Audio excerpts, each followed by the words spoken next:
ప్రకృతి అందాలు, అంతుచిక్కని రహస్యాలు.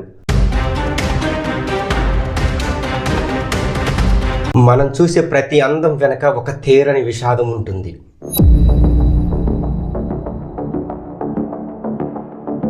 అదేంటో తెలుసుకోవాలనుకుంటే ఈ వీడియోని ఎక్కడ స్కిప్ చేయకుండా చూసేయండి. భారతదేశ చివరి హద్దు, అంతుచిక్కని రహస్యాల నిలయం ఇదే మన ధనుష్కోటి. సముద్రం మధ్యలో ఉన్న ఈ రోడ్డుపై ప్రయాణిస్తుంటే ఒకవైపు బంగాళాఖాతం, మరోవైపు హిందూ మహాసముద్రం మనల్ని ఎంతో ఆకట్టుకుంటాయి. కానీ ఈ అందం వెనక ఒక భయంకరమైన గతం ఉంది. అదేంటో ఈ వీడియోలో చెప్పేస్తా, మీరు ఎక్కడ స్కిప్ చేయకుండా ఈ వీడియోని ఫుల్ గా చూసేయండి. ఇంకా నేరుగా కథలోకి వెళితే 1964లో వచ్చిన పెను తుఫాను ఈ పట్టణాన్ని సర్వనాశనం చేసేసింది. అందుకే దీనిని గోస్ట్ టౌన్ అని కూడా పిలుస్తారు.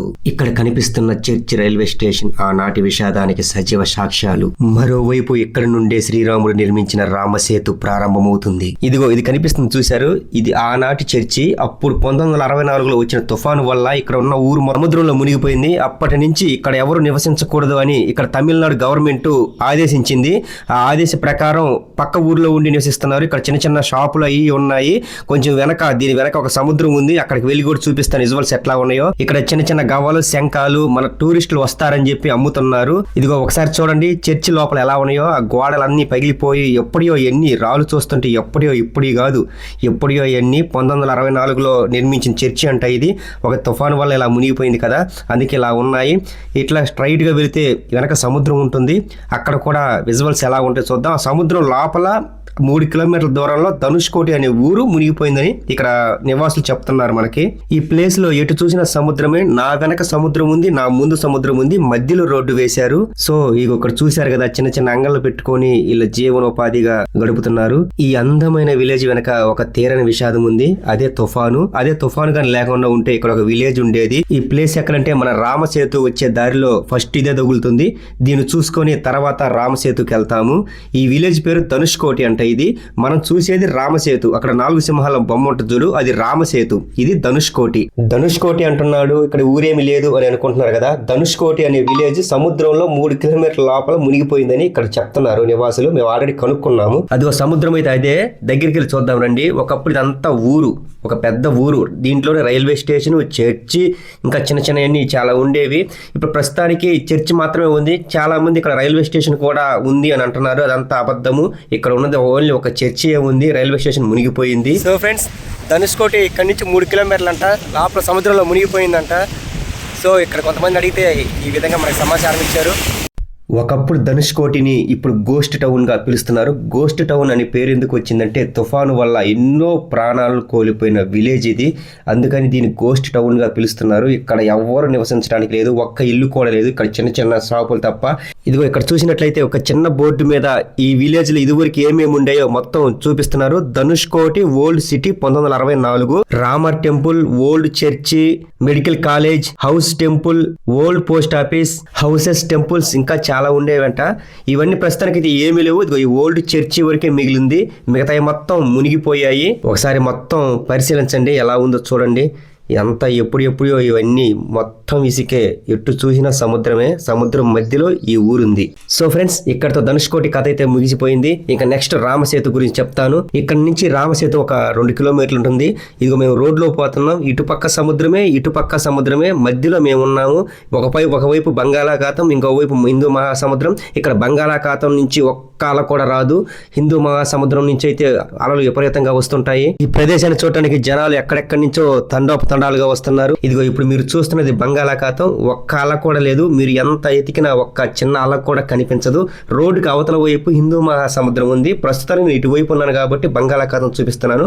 ఆ హిందూ మహాసముద్రం కూడా మళ్ళీ చూపిస్తారు. హిందూ మహాసముద్రం నుంచి పెద్ద పెద్ద అలలు వస్తుంటాయి. బంగాళాఖాతం నుంచి చిన్న అల కూడా రాదు. చూడండి ఒకసారి అవుట్లుక్ ఎలా ఉందో, విజువల్స్ ఎలా ఉన్నాయో మీరే చూడండి. చేపలు పట్టడానికి ఇక్కడ జాలర్లు, బండులు చూడు రోడ్డు మీద ఎట్లా ఆపున్నారు. ఏ మాటకి ఆ మాట చెప్పుకోవాలి. అటుపక్క సముద్రం, ఇటుపక్క సముద్రం మధ్యలో రోడ్డు ఉండి ఆ రోడ్డు మీద మనం ప్రయాణిస్తుంటే ఎంతో ఆహ్లాదకరంగా ఉంది. ఆ సముద్రం నుంచి వచ్చే గాలి శబ్దాలకి నా ఒంటి మీద రోమాలని నెక్కబొడుచుకుంటున్నాయి. ఎంతో ప్రశాంతంగా ఉంది. ఫొటోస్ కి, వీడియోస్ కి అయితే చాలా అద్భుతమైన ప్లేస్ అని చెప్పవచ్చు. వీడియోలో చూస్తుంటే మీకు ఎలా ఉందో నాకైతే తెలియదు, కానీ నేను డైరెక్ట్గా లైవ్లో చూస్తుంటే నాకైతే చాలా బాగుంది. మీరు ఎప్పుడైనా విజిట్ చేయండి, ఒక్కసారైనా విజిట్ చేయండి. విజిట్ చేస్తేనే దీంట్లో ఉన్న అనుభూతి మీకు అర్థమవుతుంది. నేను ఎన్ని మాటలు చెప్పినా వేస్టే, ఎందుకంటే ఇది లైవ్లో చూడాలి, లైవ్లో రావాలి. ఇది రోడ్డు పక్కన ఒక స్ట్రీమర్ పడింది చూశారు, దాన్ని చేపల వేటకి ఉపయోగిస్తారు. ఎంతో అద్భుతంగా ఉంది. సముద్రం చూస్తూ రోడ్డు ప్రయాణిస్తుంటే అటుపక్క సముద్రం ఇటుపక్క సముద్రం, అబ్బాయి ఇది మాటల్లో చెప్పలేను, చాలా అద్భుతంగా ఉంది. కంపల్సరిగా మీరు తప్పకుండా ఈ ప్రదేశాన్ని విజిట్ చేయండి. విజిట్ చేసి ఎలా ఉందో నాకు కామెంట్ చేయండి. ఇదిగో చూశారుగా, ఇటు పక్క కూడా సముద్రం కనిపిస్తుంది, ఇంకో వైపు కూడా, రెండు వైపుల సముద్రాలు భలే ఉంటుంది. ఏది ఏమైనా చాలా అద్భుతమైన ప్రదేశం అని చెప్పగలను. సో మీరు కూడా రావాలి, తప్పకుండా వస్తారని నేను కోరుకుంటున్నాను. ఇంకొద్ది క్షణాల్లో మనము మన భారతదేశపు చివరి హద్దుకైతే వెళ్ళిపోతాము. అక్కడి నుంచి శ్రీలంక 30 కిలోమీటర్ల దూరంలో ఉంటుందని చాలామంది చెప్పారు. ఇప్పుడు నేను కూడా లైవ్లో చూస్తాను, శ్రీలంక కనిపిస్తుందా లేకపోతే కనిపించదా అవన్నీ ఈ వీడియోలో మీకు చెప్తాను.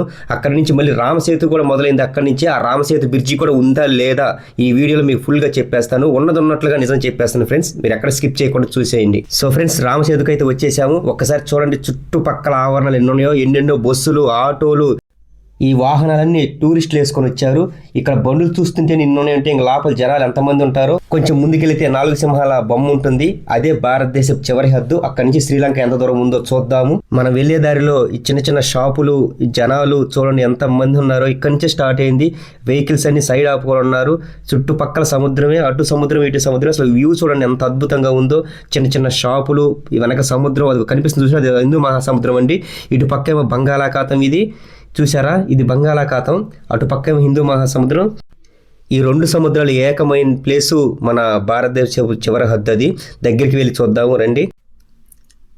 సో ఫ్రెండ్స్ చూసారా, అదిగో కనిపిస్తుంది, అదే 4 సింహాల స్తంభం. అది ఇంకెక్కడి నుంచి అవతల మొత్తం శ్రీలంక. ఇది శ్రీలంక 30 కిలోమీటర్లు ఉందని అంటున్నారు కదా, అది కూడా చూద్దాము కనిపిస్తుందో లేదో.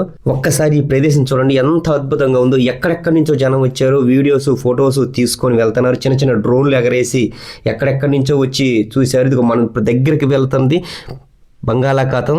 ఈ సముద్రంలో ఒక్క అల కూడా రాదు. ఇటు పక్క చూడండి, నీళ్ళు ఎంత ప్రశాంతంగా ఉన్నాయో, ఒక్క అల కూడా లేదు, చూశారు కదా. అదే నార్మల్గా ఈ పాటికైతే అలలన్నీ ఎగరెగిరేపడి ఉన్నాయి. ఇది హిందూ మహాసముద్రం కాదు, బంగాళాఖాతం ఇది. నెక్స్ట్ హిందూ మహాసముద్రం రోడ్డుకి అవతల వైపు ఉంది, అది కూడా చూపిస్తాను. అక్కడి నుంచి అలలు ఎంత ఎత్తుగా వస్తుంటాయో మీరు చూడండి. సో ఫ్రెండ్స్, ఇక్కడ నుంచి మన శ్రీరాముడు వారధిని నిర్మించారు. ఈ వారధి నిర్మించిన ప్లేసు ఇదే. ఈ వారధి కనిపించడం లేదు. ఇక్కడ నుంచి శ్రీలంక ఒక 30 కిలోమీటర్లు, ఇక్కడ చూసారా, ఇక్కడ నుంచి శ్రీలంక ఒక 30 కిలోమీటర్ల దూరం ఉందంట. శ్రీలంక జాడలు అయితే మనకేం కనిపించడం లేదు. సో అలాగే వారధి కూడా కనిపించడం లేదు. అప్పుడెప్పుడు రామాయణ కాలం నాటి 7000 సంవత్సరాల క్రితం నిర్మించారు కాబట్టి అది వాటర్లో మునిగిపోయి ఉంటుంది. ప్రస్తుతానికైతే ఇక్కడ ఆ జాడలు అనేవి కనిపించడం లేదు. మన శ్రీలంక కూడా కనిపించడం లేదు. లోపల ఎక్కడో సముద్రంలో ఒక 30 కిలోమీటర్ల దూరంలో ఉంది, అది కనిపించడం లేదు. సో ఫ్రెండ్స్, ఈ వీడియో నచ్చితే ఒక లైక్ చేయండి. ఇలాంటి వీడియోస్ ఎన్నో చూడటానికి మా ఛానల్ సబ్స్క్రైబ్ చేయండి. జై హింద్, జై శ్రీరామ్.